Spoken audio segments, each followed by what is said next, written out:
بسم اللہ الرحمن الرحیم، شروع اللہ کے نام سے جو بڑا مہربان نہایت رحم والا ہے۔ ناظرین السلام علیکم۔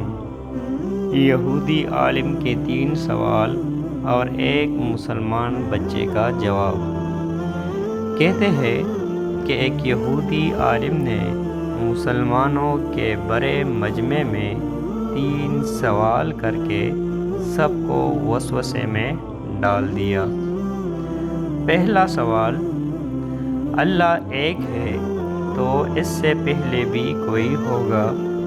دوسرا، اگر اللہ ہے تو اس کا چہرہ کس طرف ہے؟ تیسرا، اللہ اب کیا کر رہا ہے؟ مجمع میں سے ایک 9 سال کا بچہ اٹھا، اس نے یہودی سے کہا، گنتی گنو۔ تو وہ گنتی گننے لگا، 1 2 3 4 5 6 7 8۔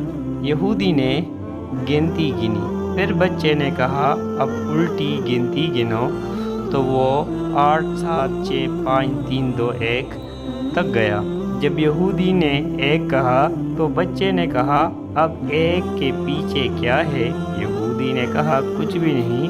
تو بچہ بولا، بس اللہ ایک ہے، اس کے بعد کوئی نہیں۔ دوسرا سوال کے لیے بچے ایک دیا لایا اور اس کو جلانے کے بعد کہا، اب بتا دیجئے کہ روشنی کا منہ کس طرف ہے؟ تو یہودی بولا، چاروں طرف۔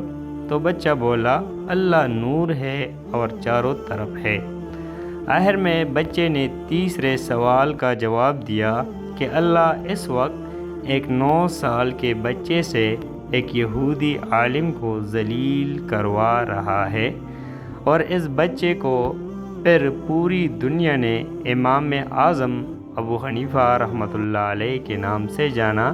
ان کا نام نعمان بن ثابت تھا۔ ناظرین، یہ تھی آج کی کہانی۔ ناظرین، اگر آپ ہمارے چینل پر نئے ہیں اور مزید ایسی واقعات سننا چاہتے ہیں تو ہمارے چینل اردو کہانی کو سبسکرائب کریں۔ ملتے ہیں اگلے ویڈیو میں، تب تک کے لیے اللہ نگہبان۔